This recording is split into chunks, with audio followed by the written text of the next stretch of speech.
Hi there. Hello, this is Stanley Okwo and Otito Okwo from the Grey Couch. Welcome to another episode. We feel like we've been gone forever, but not quite, right? It's just been about 2 weeks, 14 days. Mm-hmm. But in that time, obviously, remember the last time we were here, we said, our book was here, and it is here indeed. So it was a prop the last time, and but this is now actually we're holding the real thing. fleshly book. Yes. Okay. The real thing in our hands. Yeah. So this book, right? The way that we, at least the Grey Couch, right? The idea is that we will walk through all the stories of conflict, right, and how we grew through them, and yeah, that's really what it is. And so for today, we were just over the weekend, we were talking about culture, right? And culture is just really the way that we show up, the way that we do things, a general way of being, beliefs, patterns, and all of that. And so we're just kind of reflecting on some of the different cultural issues that we had that we didn't even necessarily realize was a culture, right, until we started to dig back into our stories, right? And so one of the ones for today is the hugging culture. Hugging culture. So remember we had talked about the love languages, right? And then the focus was on me and my love language. But did you talk about your love language? Physical touch. Is that like standard? I don't know. You tell me. Hey, a lot of guys, You what? we are in this together. How? As in, hey, we like to be touched. You like to be touched. Just don't break the hearts. Okay, you like to be touched. Okay, but touch has different connotations, I'm trying hard not to say slap. I'm trying very hard not to say slap. Go away. Okay. But I mean, but I'm saying that touch has different connotations, right? There's the sexual touch, there's non-sexual touch. So when you say people like to be touched, clarify in terms of love languages. Well, for love language, both. As is appropriate. The non-sexual in public, unless you're a voyeur yourself, and then voyeuristic. you do you, and then the non-sexual among family members and things like that. Okay, so what was the issue now? Which one of the issues are we talking about right now? Please. The hugging issue. Oh yeah. So so the story in question here is that after we got married, I was of the strong opinion, evidenced by what I was saying, was that Otito's family growing up, they didn't express themselves like that, right? They didn't express themselves with hugs, whereas my family were very expressive, Expressive. Very, very expressive. So, I mean, I had this impression whereby I felt I've been sold a bill of goods that was a fraudulent bill of goods. So let me tell you something.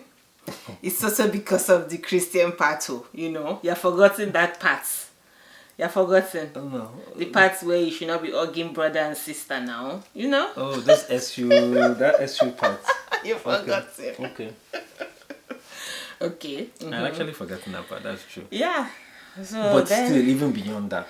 But I'm saying now that was part of it. So, why I did not notice that this was a familial culture thing, because the SU brother and sister was covering it sort of. Well, and that's why, and you want to clarify what SU is. Okay, scripture union. But anyway, but that's why I thought, okay, after the two have become one flesh, hey, there's no more SU inside now.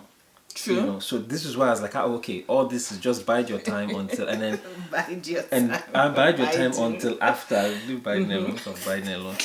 And then after the sign the seal and this thing, hey, little bits of expression here.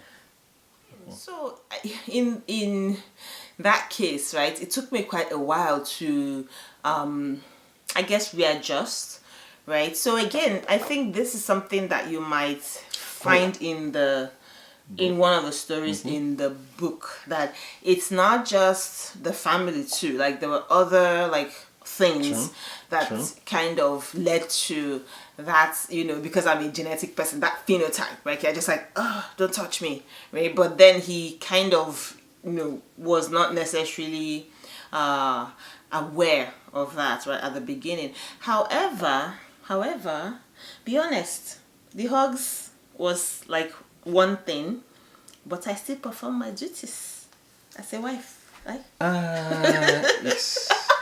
However, and I'm going to speak as a manly man, you can never have over her. You can never have too much of the duty performance.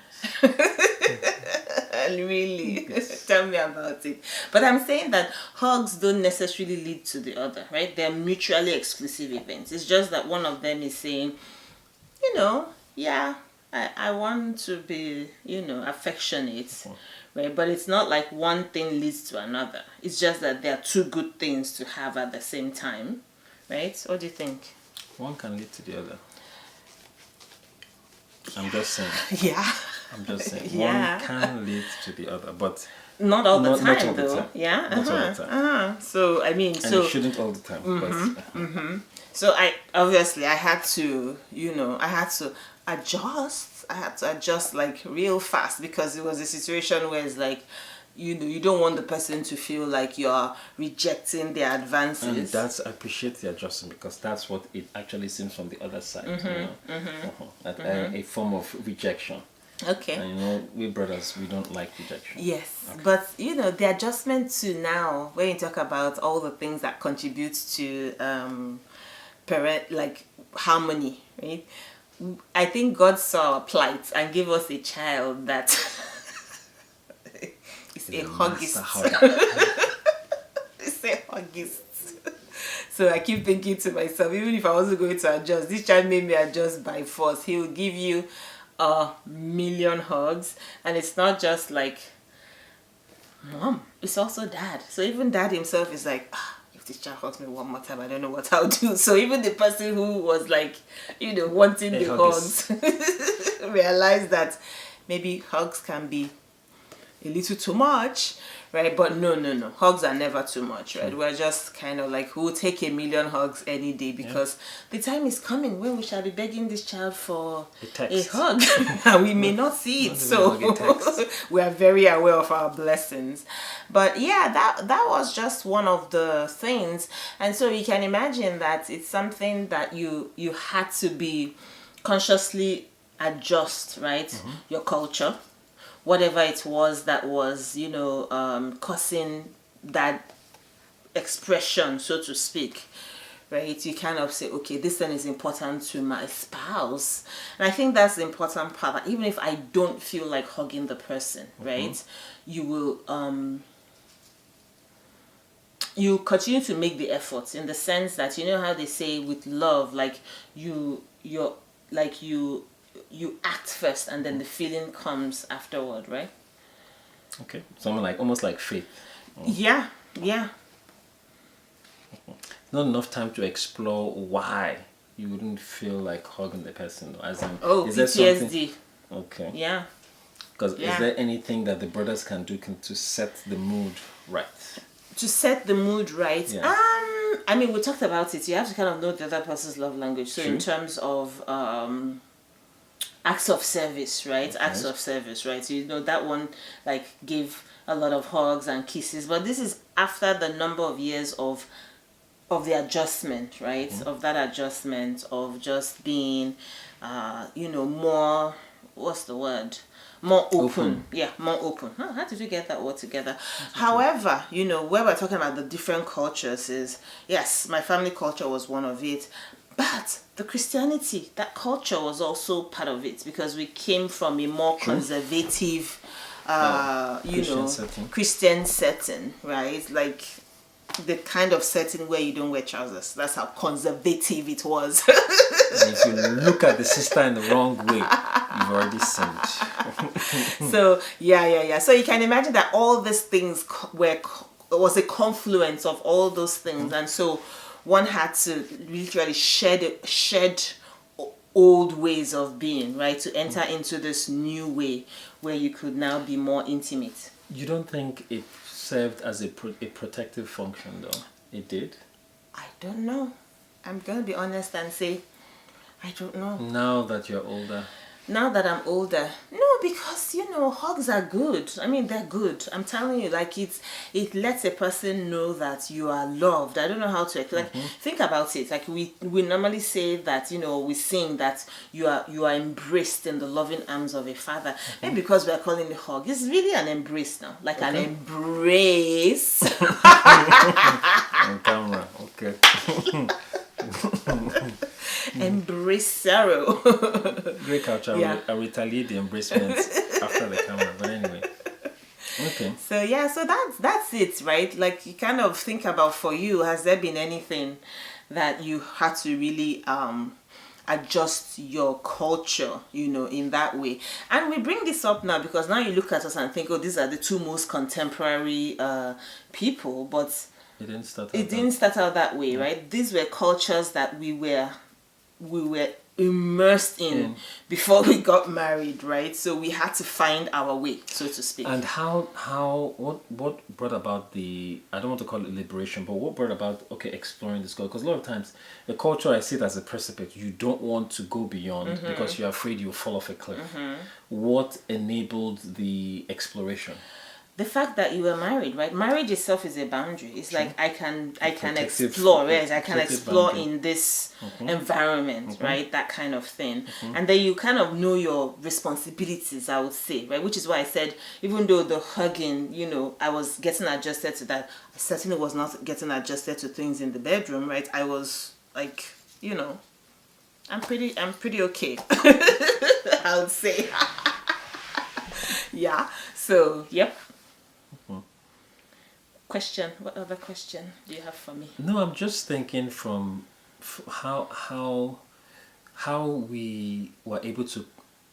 What steps did we take? As in, you haven't really answered my question properly. As in, fine, marriage is a protective boundary, but even within that, there's a fear that you are sinning, even though we are within a protective boundary.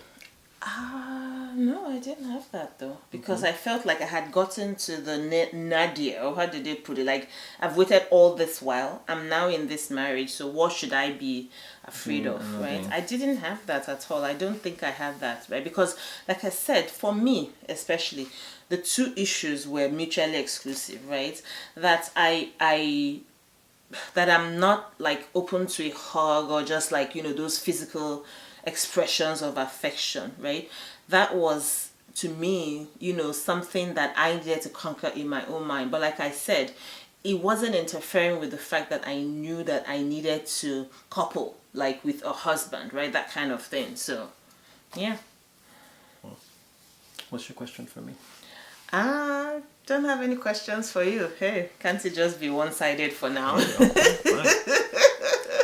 I'm not going to fight that one. I know, right? So, yep. So, takeaway points.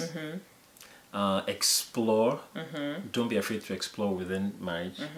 And also look back at what parts of your culture are inhibiting you in some ways. In some ways. I remember you actually, we talked about it, right? You were like, like when I, like, it's almost, so the thing about the hug thing is you can feel it, like you can feel when someone like tenses up, right? Which is how you know that there's a form of PTSD involved, because that should not be something that happens. You can read about it in the book, right? But it's a question of, what's going on? Like when I don't get my hugs reciprocated, like, a brother feels like there's rejected. No love. There's no love. A brother feels rejected. A brother feels no love. Yeah. And so it was like, I guess give me time, right, to get used to this. But like I said, we didn't God rescued us, so to speak, through this child who came 3 years later. So the adjustment period was not too bad. Yeah. All right. So we have a launch. Yep. Later today of our book. Yeah. And would love for you guys to join us. We're going to put the link to the launch in there again.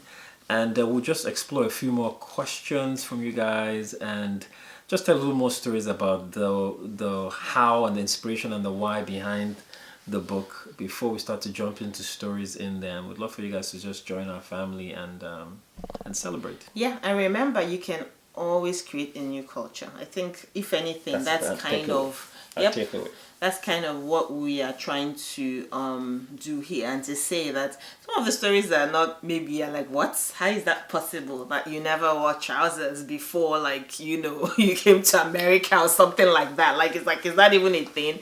But yeah, it was, old life, new life. So, yep. And it's exciting creating your culture. Yeah, it is, because you get to decide how you want to show up.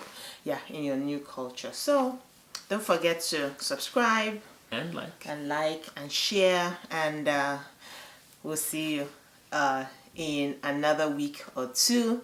And don't forget, keep culturing. Oh, that's a new one. I know.